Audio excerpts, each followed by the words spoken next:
Ruto is telling Kenyans to forgo 3% of their salaries and deposit it into some fantasy called housing levy. Nobody knows where it is housed. The government cannot agree whether it is a tax or an investment. Nobody knows how government became an investment advisor to Kenyans. They ignore concerns by employers and employees that many pay lip services.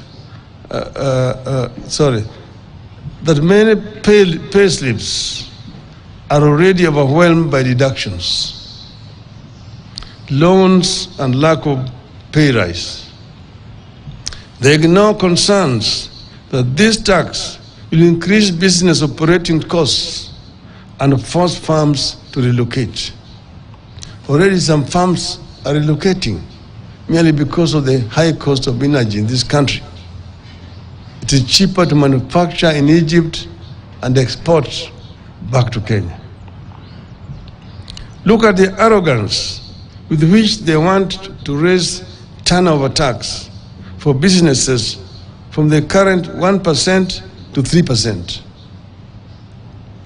They are targeting small businesses by reducing turnover of taxable businesses from Kenya shillings 1 million to 500,000.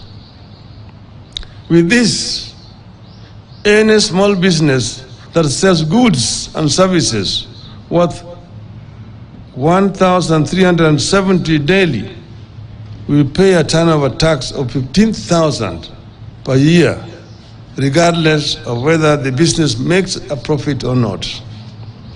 That sounds like a memo on how to kill businesses and the economy. Nobody now knows where the bottom-up economy went. The mama mboga, the boda boda, the juakali, the hustlers. Contrast that decision to increase taxes for small businesses and merry-go-rounds with Ruto's plan to scrap VAT on aircrafts and helicopters. A benefit that should be extended to small businesses is being extended to the rich who trade aircrafts. This is not bottom up, this is top bottom. Ruto promised to respect every job and its contribution to the economy. This does not look like respect for every job. The bill exposes a clear disconnect between Ruto's fantasy and the experiences of ordinary people. Hardworking people, like youth seeking to make a living as content creators and social media influencers for fun, fame, and money, are being slapped with a punitive 15% withholding tax. Ruto wants to impose a 316% tax hike on beauty products such as wigs, false beards, eyelashes, human hair, and artificial nails, among others. The beauty industry is a major employer, particularly of our women and girls who have been unable to find work elsewhere.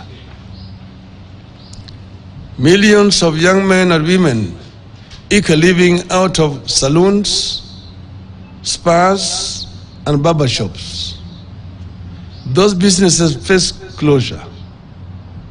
Others will have to sack employees. Ruto and Kenya Kwanza are behaving as if cost of living is no longer a crisis in this country. Despite existing high prices, Ruto wants to impose 16% VAT on maize flour, cassava flour, and wheat flour.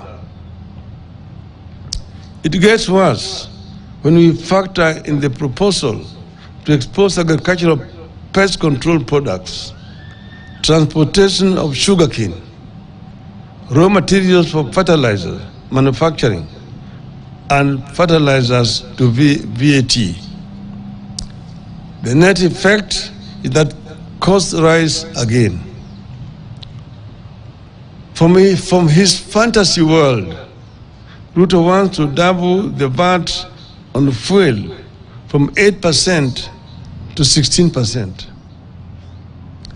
Palm prices will increase by 9 shillings per litre of diesel and 10 shillings per litre of petrol. The cost of goods, bus fare and production will immediately rise again.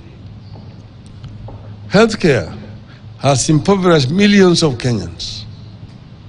But Ruto wants to expose pharmaceuticals and medicaments to taxation by removing them from the zero-rated to tax-exempt list, targeted at the price of lifelong medication like insulin and those for chronic illnesses like diabetes and hypertension.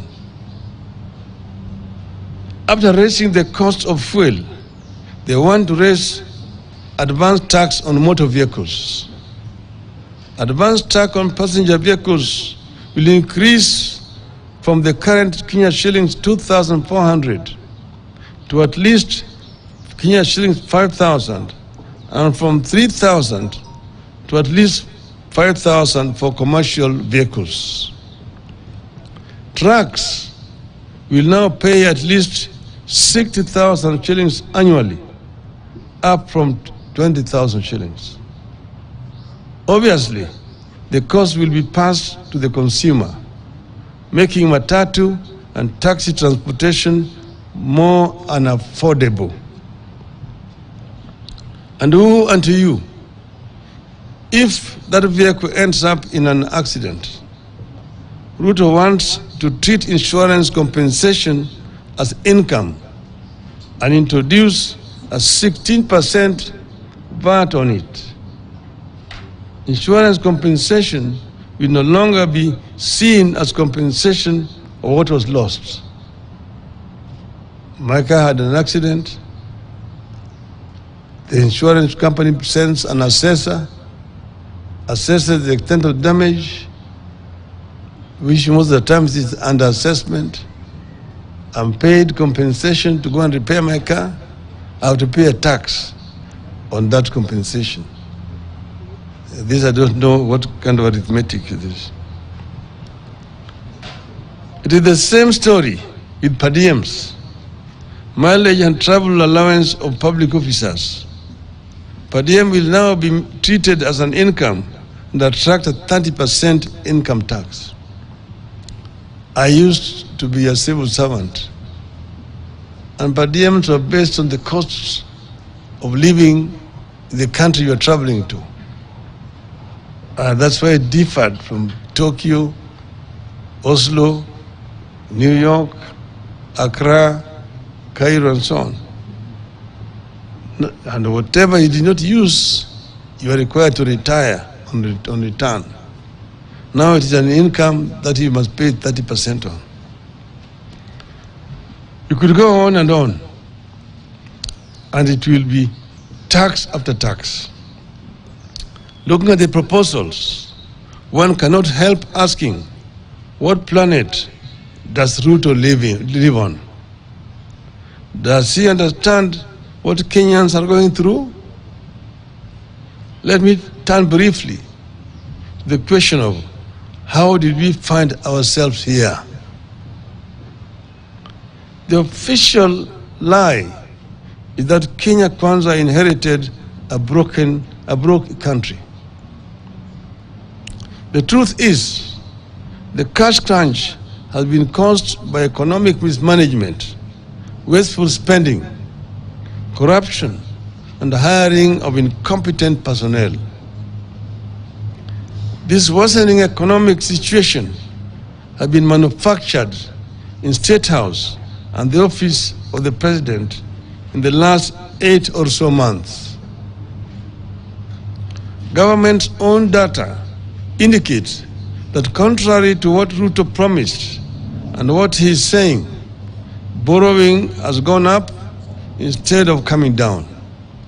But strangely, the cash crunch continues. In September 2022, when Uhuru Kenyatta officially handed over to Ruto, Kenya's total debt was 8.701 trillion. I repeat, 8.701 trillion. Of this, 4.33 trillion was external debt, while 4.366 was domestic debt. As at March 2023, that is in 6 months after Ruto took over, Kenya's debt rose from 8.701 trillion to 9.390 trillion. Our debt rose by 689 billion shillings in 6 months under Ruto. 689. External debt, which stood at 4.33 trillion in September of 2022, rose to Kenya shillings 4.851 trillion in March this year. Domestic debt rose from 4.36 trillion in September 2022 to 4.539 in March 2023. We can go further back to the year 2021. Between September 2021 to March 2022, that a comparable period, our debt rose by 405 billion, from 7.96 trillion to 8.401 trillion. External debt was at 4.209 trillion, while domestic debt stood at 4.192 trillion. This was the time Kenya was struggling with the impacts of COVID-19, including implementation of subsidies and the emerging war in Ukraine. But our total debt was still lower than what Ruto has incurred in 6 months' time. Kenya Kwanza has borrowed more than any other regime. They have removed subsidies, raised taxes, but the cash crunch has continued. They cannot pay salaries. They cannot disburse money to schools. They cannot disburse money to counties. They cannot disburse money to the elderly. They cannot finance the National Hospital Insurance Fund. And nearly all major infrastructure projects have stalled. Where is the money going? It is being stolen and being spent on wrong priorities to massage Ruto's ego. And that is not all. Quietly, Ruto is trying to change the country's debt ceiling from the current absolute number of Kenya shilling 10 trillion to a moving number of 55% of GDP. And right now they are trying to bring an amendment in Parliament that will remove the parliamentary authority to sanction increase of debt. The debt level is already 60% of the GDP. To beat that violation of the law, Ruto wants to force an amendment to the Public Finance Act to allow the National Treasury and not Parliament to set new debt ceiling. Which is why we are calling on Kenyans to reject excess taxation to finance wasteful expenditure. It is urgent that we bring Ruto back to earth because he lives on another planet. As this bill heads to the National Assembly, we must remind Ruto that excessive taxation is stifling growth. We must tell Ruto that when people have to park cars at home because of cost of fuel, it is bad for the economy. You must tell him that when Kenyans postpone traveling up country because they can't afford fuel or fare, it is bad for the economy. You must tell him that when people choose to stay indoors because they want to spend less on expensive goods, it is bad for the economy. And you must tell him that these things are happening now here in this country. Rather than burden Kenyans, we want Ruto to undertake the following. 1, stop duplication of county roles and responsibilities. In the proposed bill, budget for health is growing by 35 billion shillings at the national level, yet health is a devolved function. 2, adopt a zero-based budgeting. Don't take the previous budget as the baseline. Every budget must start at ground zero, where everything has to be justified. 3, don't grow the size of the budget. Cut it down and live within your means.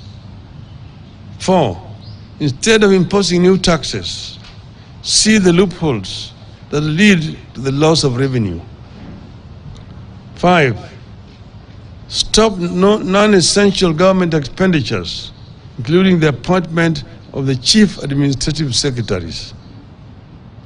6, reduce the size of government. 7, cut non-essential domestic and international travel.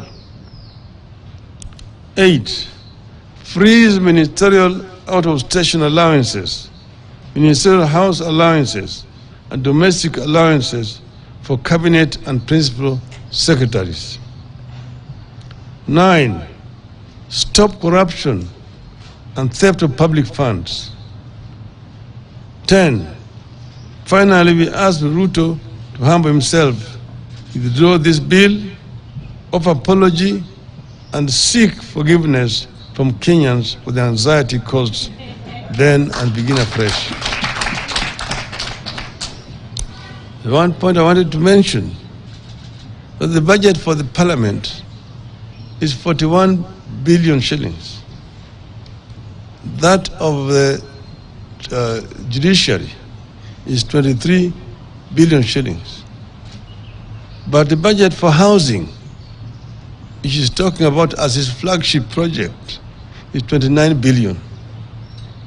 Parliament, with only 400 or so many members, it allocated 43 billion shillings for members to be globe-trotting around. Yet housing, which is saying is fundamental to his budget, is only allocating 29 billion shillings, less than what is given to members of parliament, almost equal to what is given to the judiciary. Is economics upside down. You have noted that the regime has run out of sound bites and explanations for these proposals and has resorted to threats. But we have agreed with our MPs on what to do. Vote against any tax rises. Should Ruto overrun the National Assembly, we will regroup and overrun him in the wider National Assembly of the whole people of Kenya. End of statement. So, we welcome Madam Martha Karua, who just joined. I would now like to invite the chair of the Mio Council, Honorable Deritu Murithi, to take over from here. Welcome.